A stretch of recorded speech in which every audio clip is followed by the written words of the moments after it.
मैं SM academy ground में present हूँ। आज हमारे बीच इंटरनेशनल योगा टीचर प्रेजेंट हैं जो मनन सर हैं। आज मनन सर कुछ योगा सिखाएंगे बच्चों को, जिनसे कि कोरोना जैसे महामारी से बचे रहे, स्वस्थ रहे। और ये योगा करने के कुछ लाभ भी बताएंगे। योगा हम लोगों को करना चाहिए, क्योंकि योगा करने से हम लोग हमेशा स्वस्थ रहते हैं। हमारा जो माइंड है उनका विकास होता है, याद करने की क्षमता जो कैपेसिटी है वो बढ़ती है। तो आप लोग इस वीडियो को देखें और योगा के कुछ नए नए टिप्सों को अपनाएं, घर पे करें और आप निरोग रहें। योगा करें और निरोग रहें, स्वस्थ रहें। धन्यवाद। मैं आप मनन सर से रिक्वेस्ट करूंगा कि आप योगा स्टार्ट करें। और मनन सर का हार्दिक अभिनंदन है SM एकेडमी में, जो आज अपने बहुमूल्य समय दिए हैं इस कोचिंग में आकर के। इनके लिए एक बार जोरदार क्लैपिंग होना चाहिए।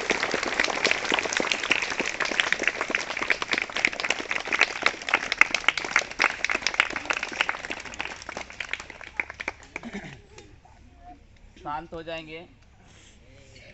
पहले एक बात हम बता दें कि यहाँ पर उपस्थित जो भी बच्चे हैं सब अलग अलग संप्रदाय से हैं। कुछ मुस्लिम कम्युनिटी से हैं, कुछ हिंदी कम्युनिटी से हैं। लेकिन जब हम योग में आ गए तो यहाँ पे कम्युनिटी मायने नहीं रखता है, हम सभी एक हैं। जब एक हैं तो विभिन्नता वाला जो पक्ष है वो नहीं होना चाहिए, सब एक हैं। ठीक है। तो सर्वप्रथम किसी भी चीज़ की स्टार्टिंग करने से पहले, किसी भी कार्य को आरंभ करने से पहले अपने इष्ट की आराधना करते हैं। इष्ट का मतलब होता है कि जिस पर हमारा अगाढ़ विश्वास होता है, मतलब कि वो माँ भी हो सकते हैं, पिताजी भी हो सकते हैं, कोई भगवान भी हो सकता है। मतलब कहते हैं ना, कोई काम फंसता है तो भगवान देख लेंगे, जो मुस्लिम संप्रदाय के अल्लाह देख लेंगे। तो जिनका जो है इष्ट, उसका ध्यान करेंगे और मानसिक शांति का प्रयास करेंगे। तो मानसिक शांति के लिए दोनों हाथ प्रणाम मुद्रा में। जो प्रणाम मुद्रा नहीं कर सकते हैं, जबरदस्ती नहीं है। जो मुस्लिम संप्रदाय वाले हो सकते प्रणाम मुद्रा ना करें, तो उनके लिए जबरदस्ती नहीं है। जैसे आपको इच्छा हो उस तरह से करें। दोनों हाथ प्रणाम मुद्रा में, आंखें सहजता से बंद। आंखें बंद करो, सभी लोग आंखें बंद करेंगे और हमें नहीं देखना, आंखें बंद। 3 बार ओंकार उच्चारण करेंगे। ओंकार उच्चारण क्यों बोला गया? क्योंकि यह जो सृष्टि का निर्माण है, वह सृष्टि का निर्माण में जो अहम भूमिका है, चाहे वह ज्ञान की बात हो, जिन भी चीज़ों का उद्भव हुआ है वह ओम से ही हुआ है, और इस बात की प्रमाण भी है। तो ओंकार की उच्चारण करेंगे किसके लिए? तो मानसिक शांति के लिए। तो दोनों हाथ प्रणाम मुद्रा में, आंखें बंद, लंबी गहरी सांस लेंगे, 3 बार ओंकार का उच्चारण। सभी लोग एक साथ हमारे साथ ही करेंगे।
हाथ आपस में रब करेंगे इस तरह से,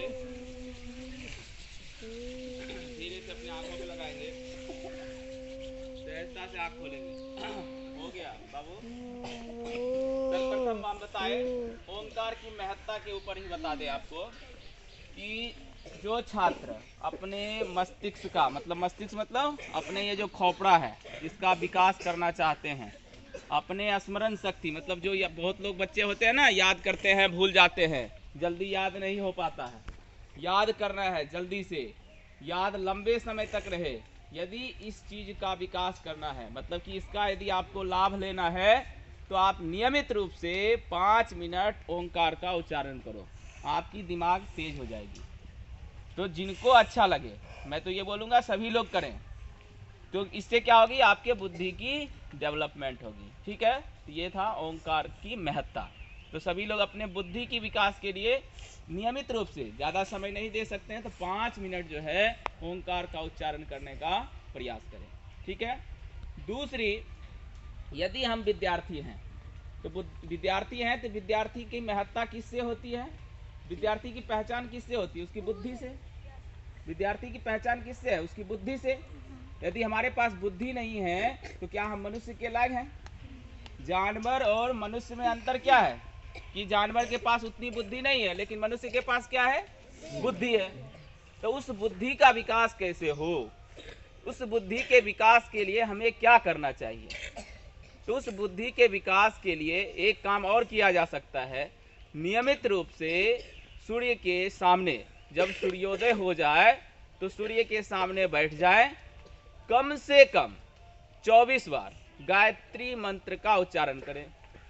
जो बच्चे गायत्री मंत्र उच्चारण करने में असक्षम हैं, मतलब कि गायत्री मंत्र का उच्चारण नहीं कर पाते हैं, तो वह गायत्री मंत्र के उच्चारण को सीखे। यदि अपने बुद्धि को बढ़ाना है तो नियमित रूप से सूर्य के सामने गायत्री मंत्र का उच्चारण करें।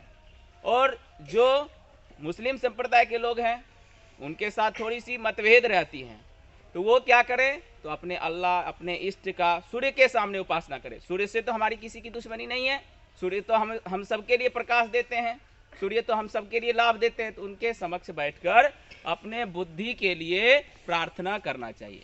तो एक बार हम लोग गायत्री मंत्र का उच्चारण करेंगे सहस्वर एक साथ, क्योंकि वही बुद्धि की देवी है, वही हमारे बुद्धि का विकास करने वाली है। उस मंत्र में इतनी सामर्थ्य है कि वह हमारे बुद्धि का विकास कर सकती है। तो बुद्धि के विकास के लिए और जो जानवर वाली प्रवृत्ति है, उस जानवर वाली प्रवृत्ति को छोड़कर मनुष्य वाली प्रवृत्ति की डेवलपमेंट के लिए गायत्री मंत्र का उच्चारण सहस्वर एक साथ।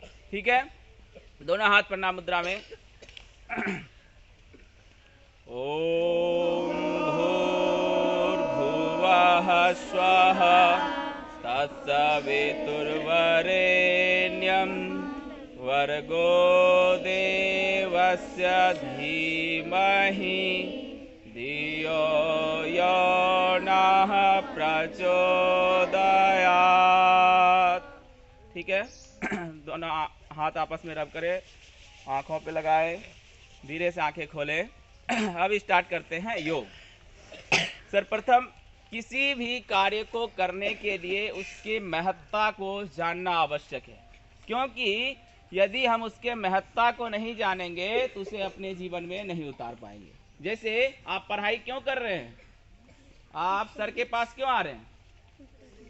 ताकि आपके जीवन में परिवर्तन हो सके, चीज़ों को सीख सके। तो आपने उसकी महत्ता को जाना कि ये हमारे लिए अच्छा है, तब जाकर आपने उसको जीवन में उतारा।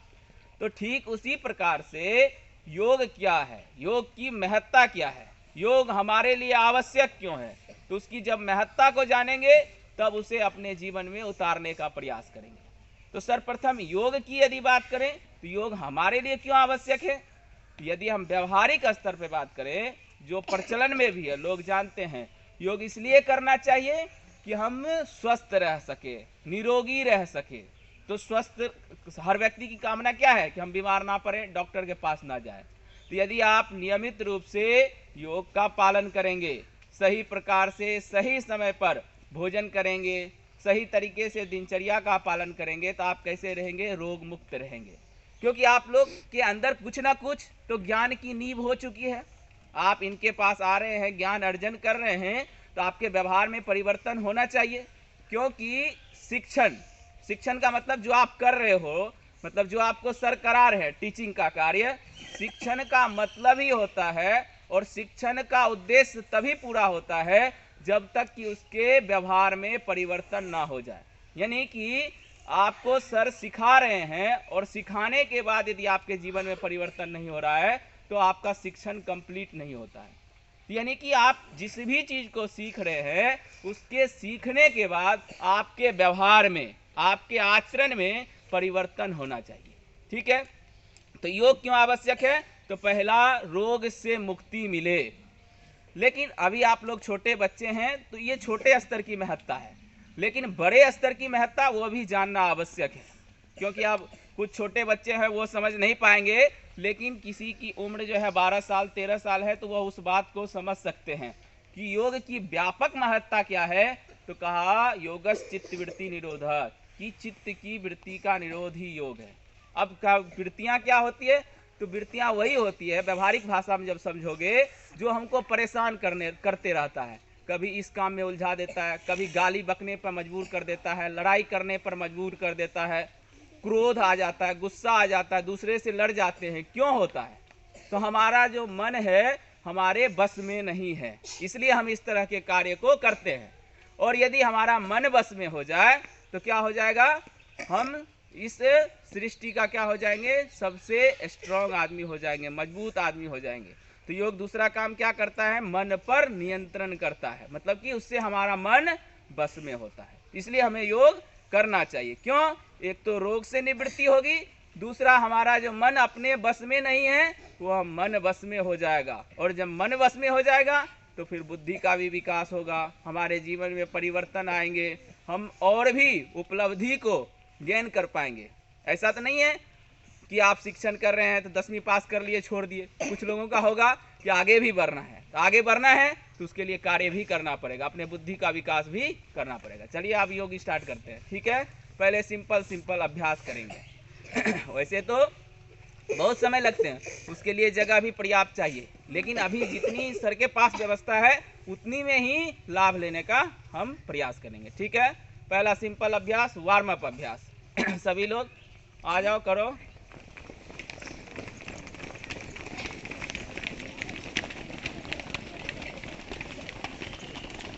अब धीरे धीरे फास्ट, छोटे बच्चे धीरे धीरे करेंगे। अब इसको उठाओ,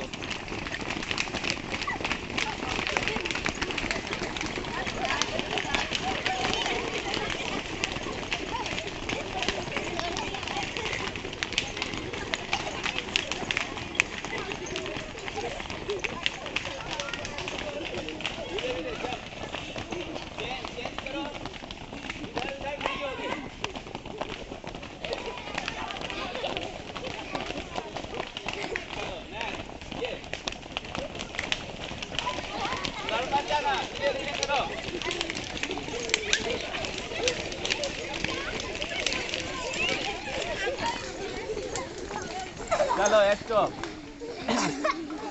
फिर से अपनी लाइन को सुधार लो, लाइन ठीक करो, हल्ला नहीं, लाइन ठीक करो, लाइन ठीक करो, लाइन ठीक करो,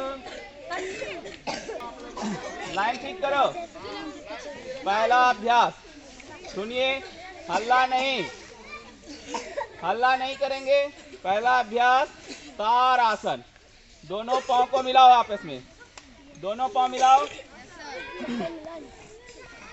यहाँ से दोनों हाथ साइड से ऊपर ले जाओ, ऐसे लॉक करो। ठीक, इसको उल्टा करो। अब यहाँ से श्वास भरते ऊपर, शरीर को खींचो, पंजे के बल आने का प्रयास। जिसकी हाइट नहीं बढ़ रही है, हाइट मतलब ऊंचाई, उसके लिए अच्छा अभ्यास। पूरा खींचो शरीर को, धीरे से नीचे, फिर से ऊपर, धीरे से नीचे, अगेन अप, खींचो, पूरा खींचो, होल्ड 10 बार, 10 टाइम। 1, ऊपर ही रहो, 2, 3, छोटे बच्चे नीचे आ सकते हैं, 4, 5, 6, 7, 8, 9, 10। वापिस धीरे से रिलीज। नेक्स्ट अभ्यास तिर्यक तारासन। पाँव के बीच गैप दो, पाँव के बीच दूरी कंधों के बराबर। जितनी कंधा होती है ना, कंधा किसको बोलते हैं? इसको। तो कंधा के बराबर हमारी पाँव के बीच दूरी होनी चाहिए। ठीक है, पंजे साइड में नहीं, अंदर की ओर, अंदर की ओर करो। तिर्यक तारासन। सांस भरते हुए दोनों हाथ ऊपर, लॉक करो पहले, अब इसको ऊपर खींचो। अब सांस छोड़ते हुए पहले अपने बाईं ओर, बाईं किधर है सबका, बाईं ओर, कोई बात नहीं, जिधर चले गए चले गए। अब सांस भरते हुए ऊपर, अब चले दाईं ओर, सांस छोड़ते हुए। सभी लोग एक ही साइड चलो, जिधर चले गए अब चलो उधर, इधर उधर नहीं। Again up. सब लोग एक साथ एक यही साइड जाने का प्रयास करें, कोई इधर उधर नहीं। जब इधर जा रहे तो इधर ही जाओ, इधर जा रहे तो इधर ही जाओ, ठीक है। सांस भरते ऊपर, फिर से चलो। अगेन अप, डाउन, मजाक मत करो। अप, डाउन, 5 बार रुको यहीं पे, 5 times, 1 2 3 4 5। Inhale up, side change, hold, 1 2 3 4 5, up, release. थक गए इतने में?